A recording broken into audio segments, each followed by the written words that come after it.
আমার নবীজি সিদ্দিকে আকবরকে সঙ্গে নিয়ে কাবা চত্বরে গিয়ে হযরতে সিদ্দিকে আকবর বসে আছেন। নবীজি সিদ্দিকে আকবরের রানের উপরে শুয়ে আছেন। হযরতে আবু বকর আমার নবীর চেহারার দিকে তাকিয়ে আছেন। নবীজির চেহারা মুবারকের দিকে তাকিয়ে আবু বকর আশ্চর্য হয়ে গেলেন। তিনি বলেন, আসমানের সূর্যের দিকে তাকালাম, আসমানের চন্দ্র এবং আসমানের তারকাগুলো কল্পনা করলাম, কিন্তু চিন্তা করে দেখলাম আমার নবীর চেহারার মতো এত সুন্দর আসমানের চাঁদ এবং সূর্য তারকা না। সিদ্দিকে আকবর বলেন, আমি বসে আছি, আমার নবীজি রানের উপরে মাথা রেখে শুয়ে আছেন। এমন সময়ে নবীজি কোরআন থেকে তেলাওয়াত করে যায়। নবীজির তেলাওয়াত গুলো আমি কান দিয়ে শুনি, দুইটা চক্ষু দিয়ে নবীজিকে দেখি, কিন্তু আশ্চর্যের ব্যাপার কিছুক্ষণ পরে দেখি একজন মহিলা আমার নবীজিকে আঘাত করবার জন্য হাতের মধ্যে পাথর নিয়ে আসতেছে। সিদ্দিক আকবর বলছেন, ইয়া রাসূলুল্লাহি ইয়া হাবিবাল্লাহ, পয়গম্বরে আরবি, একজন মহিলা যদি আপনাকে আঘাত করে এর চাইতে লজ্জার কিছু নাই। নবীজি বলেন, আবু বকর চিন্তার কারণ নাই, যে আল্লাহ আমাকে দ্বীনের দাওয়াতের কথা বলেছেন, যে আল্লাহ আমার কাছে কোরআন নাজিল করেছেন, আল্লাহ পাক আমাকে জানিয়ে দিয়েছেন, বন্ধুরে কোন কাফের, কোন বেঈমান, কোন জালেম আপনাকে আঘাত করবার মারবার জন্য যদি আসে, আপনি আমার কোরআন থেকে তেলাওয়াত করবেন, আমি আল্লাহ এই তেলাওয়াতের বদৌলতে আপনাকে ওই জালেম থেকে বাঁচাইয়া দেওয়ার জিম্মাদার। পড়েন সুবহানাল্লাহ। কোরআন থাকলে হয় কি, এটাই বুঝাতে চাই, শুনেন। কোরআন সাথে থাকলে লাভ কি ভালো করে বুঝো। উম্মে জামিল কাছাকাছি পৌঁছে গেলাম। সিদ্দিকে আকবর বলছেন, ইয়া রাসূলুল্লাহ, আপনার চাচি এবং বিআইন উম্মে জামিল এসেছে আপনাকে মেরে ফেলবার জন্য। নবীজি বললেন, চিন্তা করো না, দেখি কি করে। হযরতে সিদ্দিক আকবর শুনেন নবীজি কোরআন তেলাওয়াত করতেছেন। উম্মে জামিল আস্তে আস্তে আস্তে আস্তে নবীজির সিনার সামনে চলে আসলে, একবার সিনা বরাবর। নবীজির সিনার সামনে দাঁড়ায়া, নবীজির মুখ বরাবর দাঁড়ায়া আবু বকরকে ডাক দিয়ে বলছে, আবু বকর, তোমার বন্ধু মুহাম্মদ ইবনে আব্দুল্লাহ কোথায়? সারাদিন মক্কার অলিতে গলিতে খুঁজলাম, কোথাও পাই না। তুমি এখানে একা একা বসে কি করো? মুহাম্মদ কোথায়? আবু বকর আশ্চর্য হয়ে গেলেন, বলে কি? আমি দেখি আমার রানের উপরে আমার নবীজি শুয়ে আছেন, তার কাছ থেকে কোরআন তিলাওয়াত আমার কান দিয়ে শুনি। উম্মে জামিল নবীজির সামনে দাঁড়ায়া আমাকে দেখে, নবীজিকে দেখে না, ব্যাপারে কি বুঝতে পারি না। আল্লাহু আকবার বলে, আরো জোরে বলেন আল্লাহু আকবার।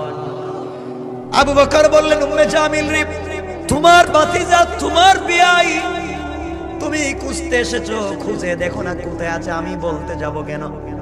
উম্মে জামিল পুরা কাবা চত্বর খুঁজলো, কোথাও নবীজিকে না পেয়ে আবার নবীজির সামনে দাঁড়িয়েছে আর ডাক দিয়ে বলছে, আবু বকর রে, খুঁজলাম পেলাম না, তুমি বলো না আজকে কোথায় গেল, তুমি জানাইয়া দিও, যদি পাও আমি উম্মে জামিল তাকে যেখানেই পাবো জমিন থেকে উঠায় দেব। আবু বকর মুচকি হাসেন আর বলেন, হাম্মকার বেওকুফ, নবীজিকে সামনে রেখে যে লোক দেখতে পারে না, সে লোক নাকি নবীজিকে হত্যা করবে। আল্লাহু আকবার। চিৎকার করে হুমকি দিয়া চলে গেল, নবীজিকে দেখে নিবে হুমকি দিল। আজও আমাদেরকে কিছু লোক দেখে নেওয়ার হুমকি দেয়। কথা যদি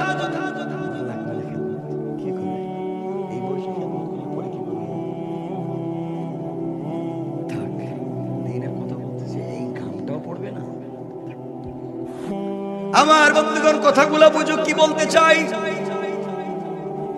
এক পর্যায়ে আবু বকর চিন্তায় পড়ে গেলেন, ও দেখে না ব্যাপার কি। যাক, উম্মে জামিল চিৎকার করে করে গালাগালি করতে করতে চলে গেল। সিদ্দিকে আকবর আমার নবীকে জড়াইয়া ধরলেন, চোখের পানি ছেড়ে ডাক দিয়া বলছেন, ইয়া রাসূলুল্লাহ, ইয়া হাবিবাল্লাহ, পয়গম্বরে আরবি, আপনার কাছে আমি জানতে চাই, উম্মে জামিল আপনার সামনে দাঁড়াইয়া আপনাকে দেখে না, আমাকে দেখের কারণটা কি আপনি বলুন। আমার নবীজি বললেন, আবু বকর রে শোনো, আমার আল্লাহ আমাকে জানিয়ে দিয়েছেন বন্ধুরে, কোন কাফের, কোন বেঈমান, কোন জালেম আপনাকে আঘাত করবার জন্য, আপনাকে মারবার জন্য যদি আসে, ওই সময় আপনি আমি আল্লাহর কোরআন থেকে তেলাওয়াত করবেন। কোরআন এমন একটা কঠিন জীবন্ত মুজিজা, আপনি কোরআন থেকে তেলাওয়াত করবেন, আমি আল্লাহ হিজাবাম মাসতুরা, আকাশ থেকে একটা গোপন পর্দা পাঠাইয়া ওই কাফেররা আপনার মধ্যখানে আমি আল্লাহ পার্টিশন সৃষ্টি করে দেই। কোন সুবহানাল্লাহ, আল্লাহু আকবার বলেন। জিবরিল আমিন বলছেন, ইয়া রাসূলুল্লাহ উঠেন, ইয়াসরিবের দিকে হিজরত করেন। নবীজি ঘুম থেকে উঠলেন, কাপড় পরলেন, ওযু করলেন, নামাজ 2 রাকাত পড়লেন, চলে যাবেন। জিবরাইলের কথায় হঠাৎ নবীজি শুনতে পাইলেন ঘরের চতুর্দিকে কাফেরদের আওয়াজ শোনা যায়। কার আওয়াজ? কার আওয়াজ? কাফেরদের আওয়াজ। এবার নবীজি আল্লাহকে বলতে লাগলেন, আল্লাহ তাআলা আপনি আমাকে হিজাসরিবের দিকে হিজরত করতে বলেছেন, আমার ঘরের চতুর্দিকে কাফের নেশা নিয়ে, তীর নিয়ে, বল্লম নিয়ে দাঁড়িয়ে আছে, ঘর থেকে বের হলে আঘাত করবে, আমাকে মেরে ফেলবে। আল্লাহ তাআলা আপনি বলেন না আমি কেমনে ঘর থেকে বের হব? আল্লাহ বললেন, বন্ধুরে তোমার কাছে আমার কোরআন আছে, আমার কোরআন সামনে নিয়া, আমার কোরআন জবানে নিয়া ঘর থেকে বের হওয়ার দায়িত্ব তোমার, হেফাজতের জিম্মাদার স্বয়ং আল্লাহ। এবার নবীজি ঘর থেকে বের হয়ে যাবেন, দরজার কাছাকাছি পৌঁছে গেলেন, আল্লাহকে ডাক দিয়া বলেছেন, আল্লাহ আপনি বললেন আমি ঘর থেকে বের হব, আমার মন চায় আপনার উপরে বিশ্বাস করে বের হয়ে যাই, সন্দেহ নাই আপনি আমাকে বাঁচাবেন। ওয়ালাকিন লিয়াতমাইন্না কলবি, কিন্তু অন্তরে শান্তি পাই না। এতগুলা কাফের চতুর্দিকে দাঁড়িয়ে আছে, আমি বের হলেই মেরে ফেলবে। আল্লাহ আমাকে কোনো প্রোটেক্ট, আমাকে বাঁচাবার জন্য কোনো একটা জিনিস দেন না কেন? আল্লাহ বলেন, কি নিতে চাও? আয় আল্লাহ আপনি বলেন না কি নিয়ে বের হলে কাফের থেকে বাঁচবো? আল্লাহ বলেন, বন্ধুরে কাজ করো, হাতের মধ্যে কিছু কঙ্কর নেও, কিছু বালি নেও, কিছু পাথর নেও, আমার কোরআন থেকে তিলাওয়াত করো, ফু দেও, ওগুলা তাদের উপরে নিক্ষেপ করে দাও, তাদের চোখে পৌঁছে যাবে, তুমি চলে যাবে, কেউ তোমাকে দেখবে না। এবার নবীজি মুস্কি হাসে আল্লাহকে বলেন, আল্লাহ কি বললেন আপনি? আমি দরজা খুলে যদি কঙ্কর গুলা নিক্ষেপ করি, ওগুলা তো শুধু সামনে যাবে, যেদিকে মারবো ওদিকে যাবে। কাফের তো চতুর্দিকে, একদিকে মারলে অন্যদিকে কাফেররা আমাকে মারবে, আমি তো একসাথে চতুর্দিকে পাথর মারতে পারবো না। আল্লাহ আমি তো বের হলেই মেরে ফেলবে। আল্লাহ বলেন, বন্ধুরে তোমার কাজ হলো কোরআন থেকে তিলাওয়াত করে নিক্ষেপ করে দেওয়া, আর আমার দায়িত্ব হলো সকল মানুষের চোখে চোখে পৌঁছে দেওয়া। একটু জোরে পড়েন না আপনাদের সুবহানাল্লাহ কি হইছে? এবার নবীজি হাতের মধ্যে দেখেন, মূল ঘটনা বলি, মূল বিষয়টা বুঝেন। হাতে কঙ্কর নিলেন, কোরআন থেকে তিলাওয়াত করলেন, দরজা খুললেন, সামনের দিকে মারলেন। কোন দিকে মারলেন? কাফেররা কই দিকে? নবীজি সামনের দিকে মারলেন, তাকাইয়া দেখেন চতুর্দিকের কাফেরদের চোখে পৌঁছে গিয়েছে। আল্লাহু আকবার। ডানে বামের পিছনের কাফেররা চোখ রগড়াতে লাগলো, চোখ মুছতে লাগলো। নবীজি বের হয়ে মদিনায় পৌঁছে গেলেন। লম্বা ঘটনা, ঘটনা বলা উদ্দেশ্য না। দীর্ঘদিন পরে আল্লাহ রাব্বুল ইজ্জত ওয়াল জালাল বন্ধুকে ডাক দিয়ে বলছেন, বন্ধু বলো না ওই দিন কেমনে ঘর থেকে বের হয়ে গেলা, কাফেররা তোমাকে মারলো না, ধরলো না, তুমি বের হয়ে গেলা, কেউ তোমাকে দেখলো না, ব্যাপার কি? তুমি তো সামনের দিকে পাথর মারলা, পিছনের কাফেরদের চোখে কেমনে গেল বলো তো? নবীজি মুস্কি হেসে বলেন, আল্লাহ আমি জানি না, আপনি জানেন। আমার আল্লাহ জবাব দিচ্ছেন, বন্ধুরা শুনো, রামাইতা ইযা রামাইতা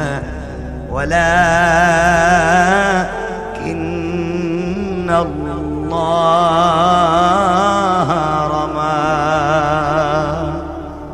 আমার বন্ধু, তুমি যখন কোরআন তিলাওয়াত করে নিক্ষেপ করেছো, নিক্ষেপ করার সময় এটা তোমার হাত থাকে নাই, ওটা আমি আল্লাহর কুদরতের হাত হয়ে গিয়েছে। আর আমি আমার হাত দিয়া সকল কাফেরদের চুকে চুকে পৌঁছে দিয়েছি। কোন সুবহানাল্লাহ, আল্লাহু আকবার বলেন। এই জন্য আমার আল্লাহ কোরআনে কারীমের 13 নম্বর পারা 14 নম্বর সূরা ইব্রাহিমের প্রথম আয়াতে বলছেন আলিফ লাম রা কিতাবুন আনজালনাহু ইলাইকা লিতুখরিজান নাসা মিনাজ যুলুমাতি ইলান নূর। কোরআন যদি সাথে রাখতে পারো, কোরআন এমন একটা ম্যাগনেট, এমন একটা চুম্বক, এমন একটা লাইট সিস্টেমে যে কোন অন্ধকারে লাগাইয়া দাও, অন্ধকার থাকবে না, আলোকিত করে দিবেন কে? আরো জোরে বলেন কে? এতক্ষণ তো বুঝছেন, এখন বুঝলাম কোরআনের মুআজিজা। এই এত জীবন্ত সম্মানী এক কোরআন রাসূল পাকের কাছে দিয়া রব বলছেন ওয়ারাফা'না লাকা যিকরাক। আমি কি সম্মান বাড়াইনি? তাওরাত জবর ইনজিল দেই নাই, কোরআন দিয়েছি, আপনার সম্মান বাড়িয়েছি। আল্লাহ আর কি দিয়ে বাড়াইছেন? খাদিজাকে বিয়ে দিয়ে সম্মান বাড়াইছি। খাদিজা টাকা পয়সা দিয়ে রাস্তায় ব্যয় করছে। আর কি দিয়ে বাড়াইছেন? আর কেন তোমার চাচা আবু তালেবের মন মানসিকতারে নরম করে তোমার সঙ্গে শক্তি বাড়াইয়া কত সহযোগিতা করলাম। ঠিক আছে, খারাপ আছে কথা বলে? নবীজি দ্বীনের দাওয়াত দিয়েছেন, মূল পয়েন্ট বলছেন, শক্তি সামর্থ্য সব আছে। হঠাৎ করে একটা বছর আসলো, যে বছরে রাসূলের স্ত্রী খাদিজাতুল কুবরা ইন্তেকাল করলেন। কিছুদিন পরে চাচাও ইন্তেকাল করলেন। এখন চাচাও নাই, স্ত্রীও নাই, ভাইও নাই, বোনও নাই, মাও নাই, বাপও নাই, কেউ নাই, হয়ে গেছেন একা। কিচ্ছু নাই। কথাগুলো বুঝে রেখে কি বলতে চাই? আমার নবীজি রাত্র হয়ে গেলে চোখের পানি ছেড়ে দেন আর আল্লাহকে ডাক দিয়ে বলছেন, আল্লাহ তাআলা, আমার বাবাও নাই, মাও নাই, ভাইও নাই, বোনও নাই, আমাকে স্ত্রী দিয়া সম্মান বাড়িয়ে দিয়েছিলেন, ক্ষমতা দিয়েছিলেন, আজকে ঘরে গেলে আমার স্ত্রীও নাই। সারাদিন দিনের দাওয়াত নেই, মানুষ গালি দেয়, কষ্ট দেয়, ঘরে গেলে সব কষ্ট দূর হয়ে যায়। আজ আমার স্ত্রী নাই। আয় আল্লাহ তাআলা, দিনের দাওয়াত দিলে মানুষ আমাকে কষ্ট দিত, চাচা দাঁড়িয়ে গেলে সব দূর হয়ে যেত। আজ চাচাও নাই, খাদিজাও নাই, আমি কোথায় যাব? মক্কায় থাকলে মানুষ আমাকে মারবে, কারণ আমার বিরুদ্ধে মানুষের অভাব নাই, আমাকে মেরে ফেলবার বহুত পরিকল্পনা হয়। এই কথাগুলা বলে রাসূল পাক সাল্লাল্লাহু আলাইহি ওয়াসাল্লাম চিন্তা করলেন, চলে যাই তায়েফে। কোথায়? নানার বাড়ি চলে যাই। নানার বাড়ি গেলে নানার বাড়ির মানুষ আমাকে ভালোবাসবে, মক্কায় কেউ নাই। এই কথা চিন্তা করে তোমার নবী, আমার নবী যখন তায়েফের দিকে রওনা হলেন, লম্বা ঘটনা বলছি না, নবীজি তায়েফ পৌঁছে গেলেন, মানুষের কাছে দাওয়াত দিলেন, আসলিম তাসলাম, ইসলাম কবুল করো, শান্তিতে থাকবা। তায়েফের মানুষ আঘাত করলো, তায়েফের মানুষ মারলো, মারতে মারতে এমন ভাবে আঘাত করেছে যেই নবীজির শরীরে জান্নাতি 70 জন পুরুষের শক্তি আছে। এই নবীজিকে আঘাত করে করে 3 জায়গায় অজ্ঞান করে ফেলে দিয়েছে। পাগল বলে রশ্মি লাগায়া, দড়ি লাগাইয়া টানা হেঁচড়া করেছে, পাথর পিঠের মধ্যে আঘাত করেছে। এত নির্যাতিত নিপীড়িত হওয়ার পরে জ্ঞান যখন ফিরেছে, নবীজি সাল্লাল্লাহু আলাইহি ওয়াসাল্লাম আল্লাহর কাছে বলছেন, আল্লাহ, নানার বাড়ি আসলাম, ওই মানুষগুলো আমাকে মারলো, মক্কায় কার বাড়িতে যাব? আমার ঘরে গেলে আমার বিরুদ্ধে মানুষ আছে, মেরে ফেলবে। ঘরের ভিতরে স্ত্রী নাই, বাহিরে চাচা নাই, তায়েফের ময়দানে শান্তি নাই, কোথায় যাব? নবীজি চিন্তা করলেন, নিজের ঘরে না, চলে যাই উম্মে হানির ঘরে। উম্মে হানির ঘরে রাসূল পৌঁছে গেলেন, উম্মে হানির ঘরে বিশ্ব নবী পৌঁছে গেলেন, রাত্র যাপন করলেন, দীর্ঘদিন ওখানে থাকতে লাগলেন। আপনারা জানেন মানুষ যখন একা হয় অনেক স্মৃতি মনে পড়ে, অনেক দুঃখের কথা মনে পড়ে, ঠিক নেই? নবীজি উম্মে হানির ঘরে আছেন, তাকাইয়া দেখেন কাপড়গুলা ছেঁড়া, শরীরের কাপড় ছেঁড়া, রক্ত লেগে আছে, ফুলে গেছে শরীর। এই নবীজি কষ্ট পেয়ে আল্লাহকে বলছেন, আল্লাহ তাআলা আপনি আমাকে বললেন ওয়ারাফা'না লাকা যিকরাক, সম্মান বাড়িয়েছেন। কই সম্মান? তায়েফের মানুষ মারে, মক্কার মানুষ মারে, ঘরেও মায়ের বাহিরেও মায়ের। যে ব্যক্তি এত মারামারি খায়, যে ব্যক্তি এত কষ্ট করে, সে আবার কেমনে সম্মানী? কই আপনি বললেন ওয়ারাফা'না লাকা যিকরাক, বন্ধু সম্মান দিয়েছে, আমি কিছুই পাই না, আমি তো কষ্ট পাচ্ছি। আল্লাহ আল্লাহর কাছে যখন বিশ্বনবী বলে দিয়েছেন, আল্লাহ রব্বুল ইজ্জতুল জালাল সহ্য করতে পারলেন না,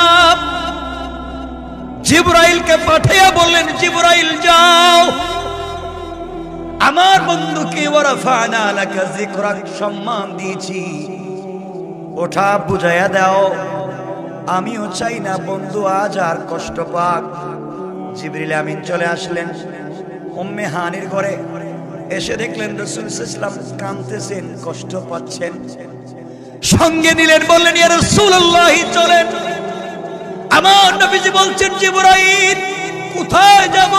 কেউ নাই, খাদিজা নাই, চাচাও নাই, কোথায় যাব? কেউ আমাকে দেখবার নাই। জিবরাইল বলছেন, ইয়া রাসূলুল্লাহ আমার সঙ্গে আপনি চলেন কাবা চত্বরে।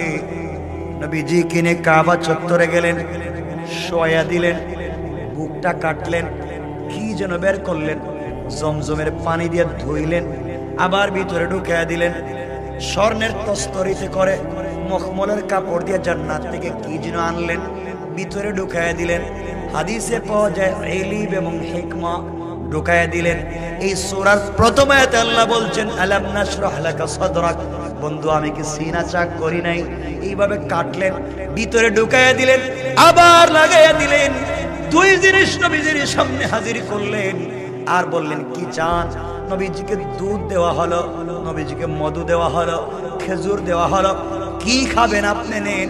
নবীজি গ্রহণ করলেন, ইলম এবং হিকমা নিয়ে নিলেন। আল্লাহ পাক রব্বুল ইজ্জত ওয়াল জালালের পয়গম্বরকে জিবরিল আমিন বলছেন, ইয়া রাসূলুল্লাহ এখন বলেন না কেমন লাগে? নবীজি বলছেন, জিবরাইল রে তুমি কি করলে? আমার বুকটা কাটলে, কি ঢুকাইয়া দিলে, কি ধুইলে? তুমি এটা করবার সাথে সাথে আমার ভিতর থেকে সব দুঃখ দূর হয়ে গিয়েছে, আমি এখন আল্লাহর নাম নিলে শান্তি পাই। সুবহানাল্লাহ পড়েন। আমার বন্ধুগণ কথাগুলো বুঝবেন। জিবরাইল বলছেন, ইয়া রাসূলুল্লাহ আপনি এবার চলেন, আপনি কি নিক জায়গায় যাব। কোথায় যাবেন? আমি আপনাকে নিয়ে বাইতুল মাকদিস অথবা বাইতুল মুকাদ্দাস যাব। কেন? ইয়া রাসূলুল্লাহ আপনারা কি আল্লাহকে বলছেন ওয়ারাফা'না লাকা যিকরাক, আপনাকে আল্লাহ সম্মান দিয়েছেন, বুঝেন নাই? আল্লাহ আপনাকে সম্মান বুঝাইয়া দিতে চায়। সুবহানাল্লাহ বললেন না? আমার বন্ধুগণ চললেন, ওখানে নিয়ে গেলেন।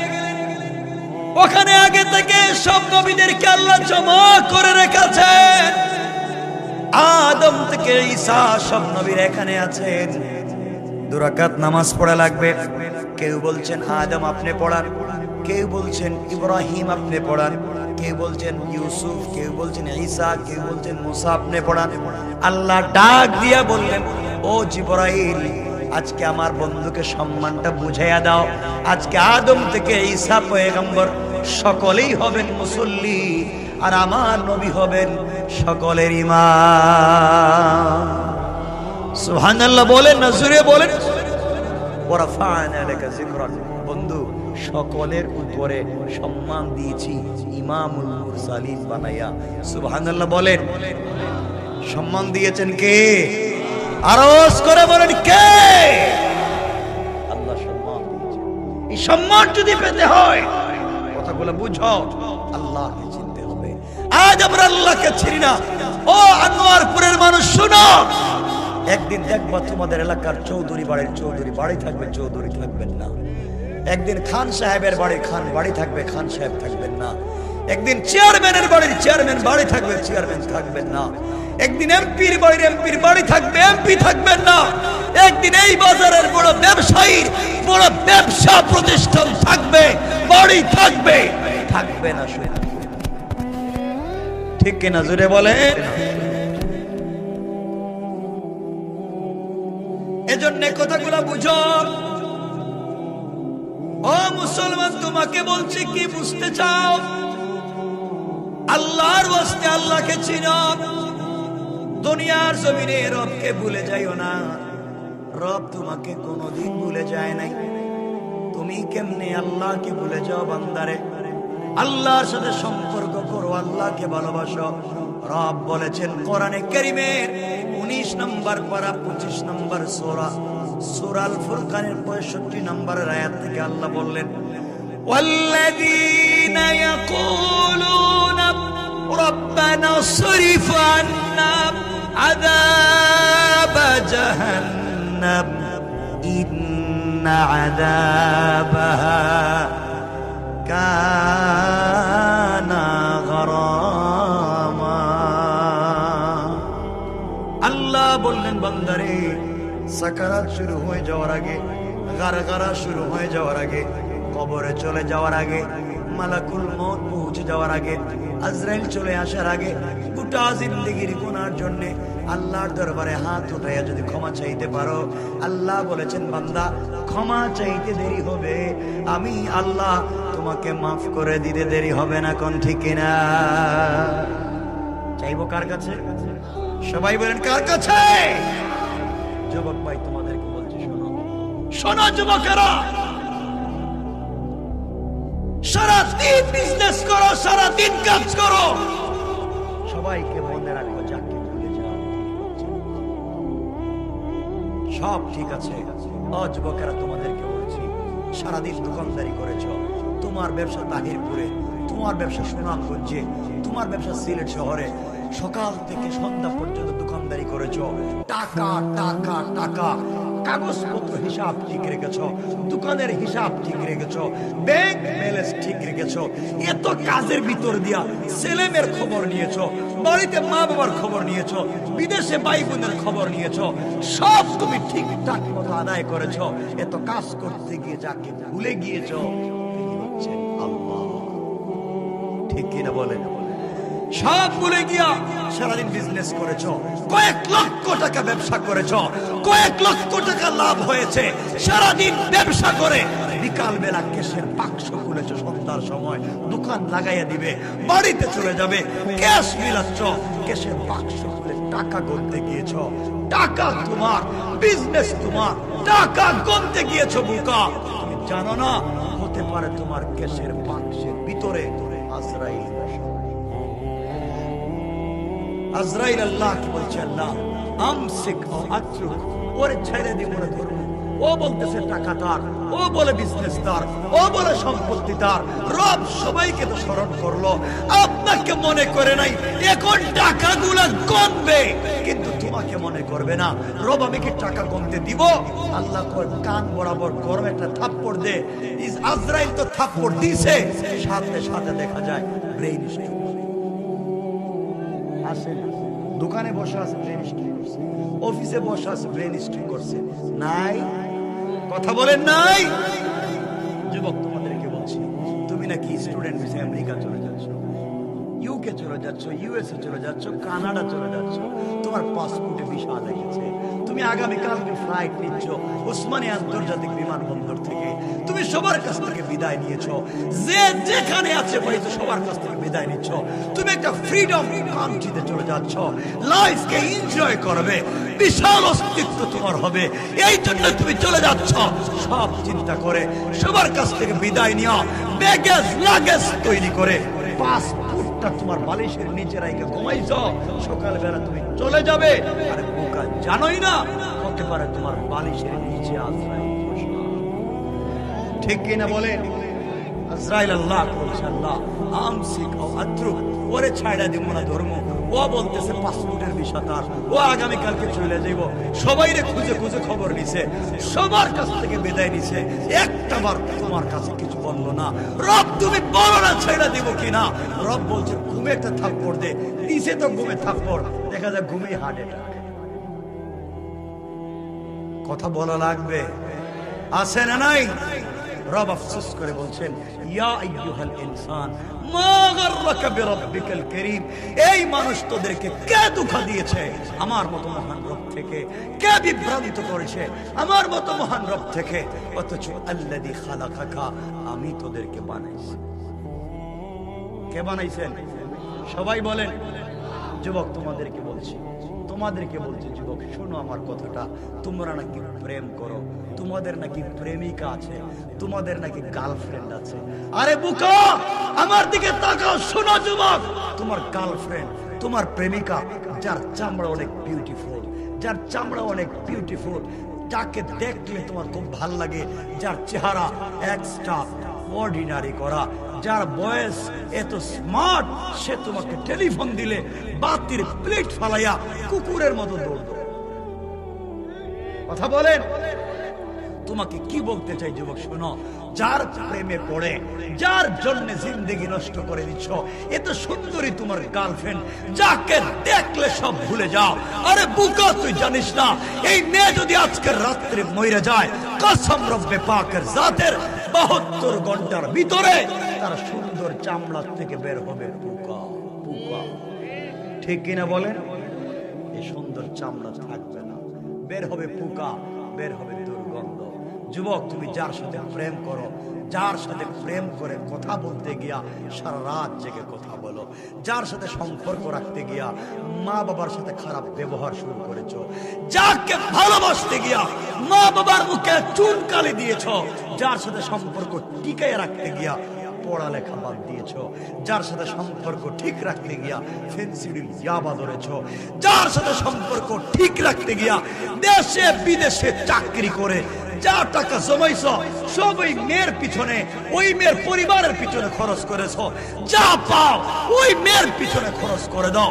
আরে বুকা তুই জানিস না ওই মেয়ে যদি আগামী কালকে সকালবেলা ঘুম থেকে উঠে তোমার থেকে স্মার্ট, তোমার থেকে টাকাওয়ালা আরেকটা যুবককে পেয়ে যায়, হয়তো তোমাকে ভুলে যেতে 1 মিনিটও লাগবে না। রব আফসোস করে বলছেন ইয়া আইয়ুহাল ইনসান মা গাররাকা বিরাব্বিকাল কারীম, এই মানুষ তোদেরকে কে ধোঁকা দিয়েছে আমার কাছ থেকে, তোমরা কোথায় গিয়ে ধোঁকা খাচ্ছ, কেন আমাকে চিনতেছো না? প্রেম যদি করতেই হয় প্রেম করো রবের সাথে, প্রেম করো রাসূলের সাথে, এমন প্রেমিক আর পাবা না। রব বলেছেন আমিও তো প্রেম করি, আমিও তো সম্পর্ক করেছি। আমার রাসূলকে মাঝে মাঝে ডাক দিতেন ইয়া আইয়ুহাল মুদাসসির ইয়া আইয়ুহাল মুজাম্মিল কুম ফানজির ওয়া রাব্বাকা ফাকাব্বির ওয়া সিয়াবাকা ফাতাহহির, ও চাদর ওয়ালা চাদর খুলো, ও কম্বল ওয়ালা কম্বলের নিচ থেকে বের হও। ও বন্ধু হাবিবুল্লাহ তুমি কম্বলের নিচে খাদিজাকে নিয়ে শুয়ে আছো। রব আল্লাহু আরশে ইস্তাওয়া, আমি আরশে আজিমে একা একা ভাল লাগে না। বন্ধু তুমি আয়েশাকে নিয়ে শুয়ে আছো। রব লা তাখুযহু সিনাতুন ওয়ালা নাওম, তোমার প্রেমে পাগল হয়ে ঘুমাই না, একটাবার ঘুম থেকে উঠো, কম্বলটা ছাড়ো, খাদিজাকে রাখো, ঠান্ডা পানি দিয়ে ওযু করো, সিজদায় গিয়ে সুবহান বলে ডাক দাও। রব বললাম কসম আরশে আজিমে থাকবো না, সাথে সাথে তোমার ঘরের দরজায় হাজির হয়ে যাবে।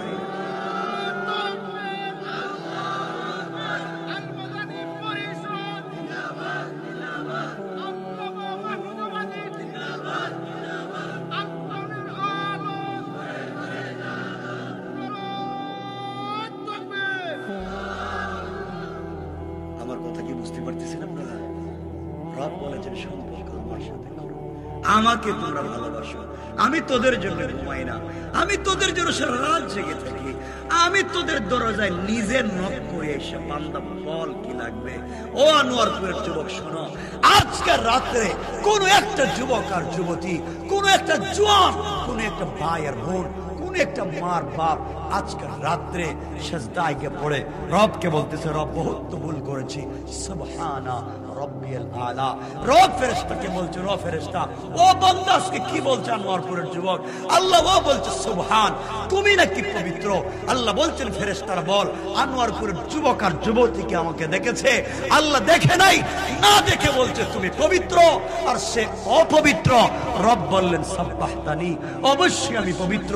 আর বান্দা এত নাফরমানির পরে আজকে স্বীকার করবার কারণে সাব্বাহতুকা, বান্দা দুনিয়ায় তোকে বানালাম পবিত্র আর আখিরাতে পবিত্র বানাইয়া দিয়ে দিলাম জান্নাত। বান্দা যখন সিজদায় গিয়ে পড়ে আলা, আল্লাহ ফেরেশতাদেরকে বলেন, ও ফেরেশতারা আমার বান্দা কি বলছে? আল্লাহ ও বলছে আলা, তুমি নাকি বড়। রব বলেছেন আমি বড় নাকি? সে কি দেখছে? আল্লাহ দেখে নাই, আজ তোমাকে স্বীকার করেছে। জীবনে নিজেকে বহুত বড় মনে করেছে, বহুত অহংকার করেছে, আজ বলেছে তুমি বড়। রব বললেন আলাইতানি, অবশ্যই তো আমি বড়। আর বান্দা আজকে স্বীকার করবার কারণে আমি রব খুশি হয়ে গেছি। ও বান্দা আলাইতুকা, তোকে দুনিয়ায় বানালাম বড় আর আখিরাতে বড় বানায়া জান্নাতের 8টা দরজা খুলে রেখে দিলাম। রব তো তার নাম। তুমি কেন সেই রবকে চিনতেছো না? তুমি কেন সেই রব থেকে দূরে যাও? যুবক তোমাকে বলছি, তোমার নাকি টাকা লাগবে, তোমার নাকি পয়সা লাগবে, তোমার সম্পত্তি লাগবে। আরে বুকা, কার কাছে বলছো? রব বলেছেন আমার কাছে একটু বলো না, আমার কাছে একটু বল কি লাগবে। রব কথা দিলাম তোকে সবাই ভুলে যাবে, একদিন সবাই ভুলে যাবে। খোলেন সূরা আল মাআরিজ, পড়েন 8 নম্বর আয়াত থেকে। আল্লাহ রাব্বুল ইজ্জত ওয়াল জালাল কি বলছেন? ওয়ালা তাকুনুস সামাউ কাল মুহল ইয়াওমা তাকুনুস সামাউ কাল মুহল ইয়াওমা তাকুনুস সামাউ কাল মুহল ওয়া তাকুনুল জিবালু কাল আইন। রব বলেছেন যেদিন আসমান বিগলিত তামার মতো ফুটা ফুটা হয়ে পড়বে, যেই দিন পাহাড়গুলা রঙিন সুতার মতো উড়ে যাবে। রব বলেছেন ওয়ালা ইয়াসআলু হামিমুন হামিমা, বন্ধু পর্যন্ত বন্ধুর খবর নিবে না। ইউবাসসারুনহুম ইয়াওয়াদুল মুজরিমু লাউ ইফতাদি মিন আযাবি ইয়াউমিদিন বিবানি। ও বুকা, তোর কলিজার টুকরা সন্তান যাকে কুলে নিয়ে রাত্রে ঘুমাস, ও তোকে অস্বীকার করবে। ও সাহিবাতিহি, যে স্ত্রীর জন্য 40 বছর বিদেশে কাটাইলে ওই স্ত্রী বলবে তোকে বিয়ে করে নাই। ও আখিহি, যেই ভাই বোনদেরকে মানুষ করবার জন্য সেরা জিন্দেগি কাটাইলে ও বলবে তোকে চিনে নাই। যেই গ্রামের মুরব্বী, যেই দলের লিডারের জন্য তুই মারামারি করলে ও ফসিলাতিহিল্লাতি তুই, সে বলবে তোকে চিনে না। বন্ধু সব বাদ দাও, সব ছাইড়া দাও। রব বলেছেন আমাকে ডাক দাও, আমি রব কথা দিলাম কেউ না শুনলেও আমি শুনবো। বলেন না সুবহানাল্লাহ। রাত্র 12:15 হয়ে গেছে, আলোচনা অনেক লম্বা, আমি শুরু করে দিতে চাচ্ছি। কষ্ট হচ্ছে আপনাদের? লম্বা করতে চাই না,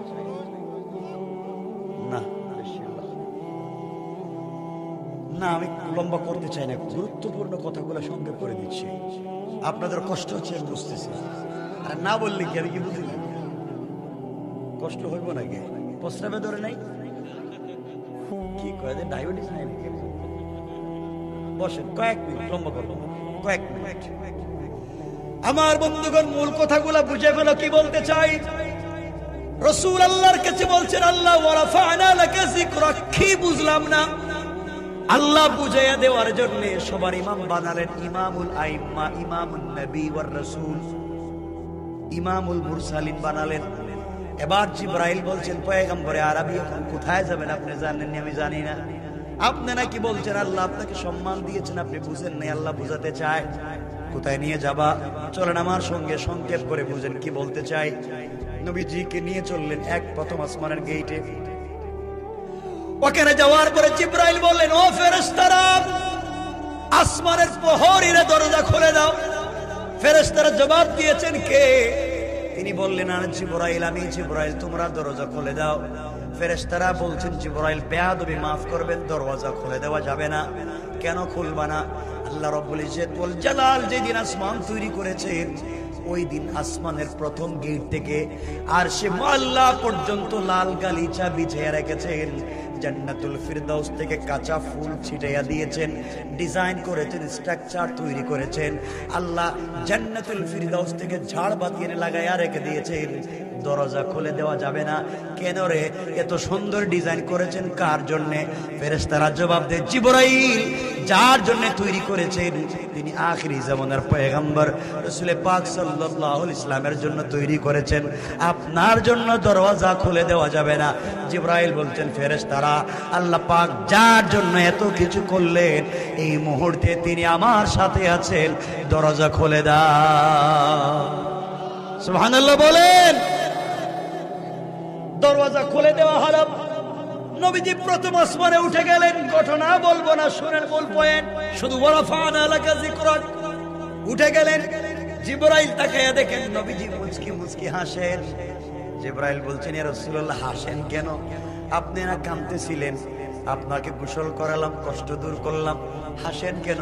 নবীজি বলতে লাগলেন, জিবরাইল রে তুমি জানো না, আমিও জানি না, আমার কলিজার টুকরা আল্লাহ যে আমাকে এত ভালোবাসে আমি জানি না। আসমানে উঠে দেখলাম, আসমানের প্রথম গেটে যে ডিজাইন করেছে, যে স্ট্রাকচার দিয়েছে, সকল ডিজাইন করেছে আমার নাম দিয়া। সুবহানাল্লাহ বলেন। আল্লাহ বলেছে, ওয়ারাফা'না লাকা যিকরাক। বন্ধু, সম্মান শুধু ওই জায়গায় দেই নাই, সব জায়গায়। এবার সকল আসমান পার হয়ে গেলেন। ঘটনা বলা তো আমার উদ্দেশ্য না। সব আসমান পার হয়ে গেলেন। যেতে যেতে সিদরাতুল মুনতাহায় পৌঁছে গেলেন। সিদরাতুল মানে কুল গাছ, বড়ই গাছ। মুনতাহা মানে ইন্তেহা, সৃষ্টির শেষ প্রান্তরের বড়ই গাছ। হাদিসে পাওয়া যায় এক একটা বড়ই 70 মণ ওজন, 10 থেকে 70 মণ ওজন। আর এক একটা পাতা হাতির কানের চাইতে 10 গুণ বড়। কোন সুবহানাল্লাহ। জিবরিল আমিন রাসূলকে ওখানে নিয়ে গেলেন। জিবরাইল পিছনে তাকিয়ে দেখেন নবীজির মুচকি হাসির আওয়াজ শোনা যায়। জিবরাইল বলছেন, ইয়া রাসূলুল্লাহ হাসেন কেন?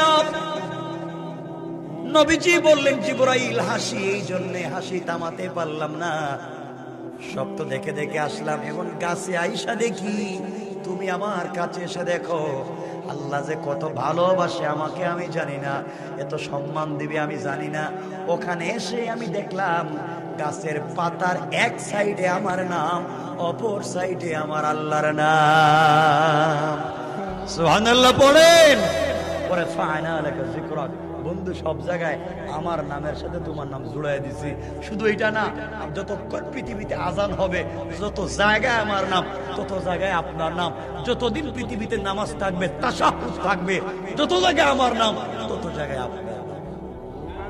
আসতে বললেন কেন? সবাই বলেন না সুবহানাল্লাহ।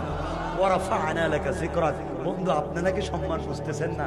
এখন দেখেন সম্মান কই নিয়ে গিয়েছি। যেতে যেতে যেতে যেতে রাসূল দেখলেন জাহান্নামে গেলেন, জান্নাতে গেলেন। জান্নাতে দুটা ঘটনা রাসূলকে বড় পীড়া এবং আনন্দ দিয়েছে। এগুলা বললে আমার ওয়ারাফা'না বলা হবে না, ওগুলো অন্য আলোচনা। এজন্য সেদিকে যেতে চাচ্ছি। আমি 12টায় রাখতে চাই, তো এর জন্য লম্বা করতে চাচ্ছি না। কষ্ট হচ্ছে না তো আপনাদের? আমার বন্ধুগণ, নবীজিকে জিবরাইল বলছেন, ইয়া রাসূলুল্লাহ এই যে আপনি দেখতেছেন এখানে আপনি দাঁড়িয়ে যান, আমি আর যেতে পারবো না পয়গম্বরে আরবি। এই যে আমার কাছে পাসপোর্ট আছে, পাসপোর্টে ভিসা আছে, ভিসার মেয়াদও আছে, কিন্তু এখন যেই রাস্তা দিয়ে আপনি যাবেন ওই রাস্তার রোড পারমিট আমার নাই, রাস্তায় চলবার পারমিট নাই। ইয়া রাসূলুল্লাহ আপনি এখানে দাঁড়ান, আমি চললাম। নবীজি বললেন, জিবরাইল রে, ঘুম থেকে উঠাইয়া নিয়ে আসছো আমাকে, বাপ নাই মা নাই জানবার পরে কষ্টে ছিলাম, এত দূর একা ফেলে আমাকে কোথায় যাও? জিবরাইল বলছেন, এ রাসূলুল্লাহ আমি তো চলে যাই ঠিকই, যে আল্লাহ আপনাকে সম্মান দিয়ে দাওয়াত দিয়ে এখানে নিয়ে এসেছেন, এই আল্লাহ এখান থেকে আপনাকে সংবর্ধনা দিয়া তার জায়গা পর্যন্ত নিয়ে যাবেন। কোন সুবহানাল্লাহ। নবীজি দাঁড়িয়ে আছে। মানুষ একা হলে কি মনে হয়? স্মৃতি মনে হয় না? দুঃখের কথা মনে হয়, কষ্টের কথা মনে হয়। নবীজি একা, মনে পড়তেছে, হারে আজ যদি আমার খাদিজা থাকতো, কি সম্মান আমাকে দিয়েছে, আমি সব বলতাম। আজ যদি আমার বাপ থাকতেন, তার ছেলের এত সম্মান দেখে নিশ্চয় বাপ বড় খুশি হইতেন। এগুলো বলে বলে রাসূল কাঁদতেছে না, আজ কত সম্মান আমার, কেউ নাই, কাকে বলবো এই কথাগুলা।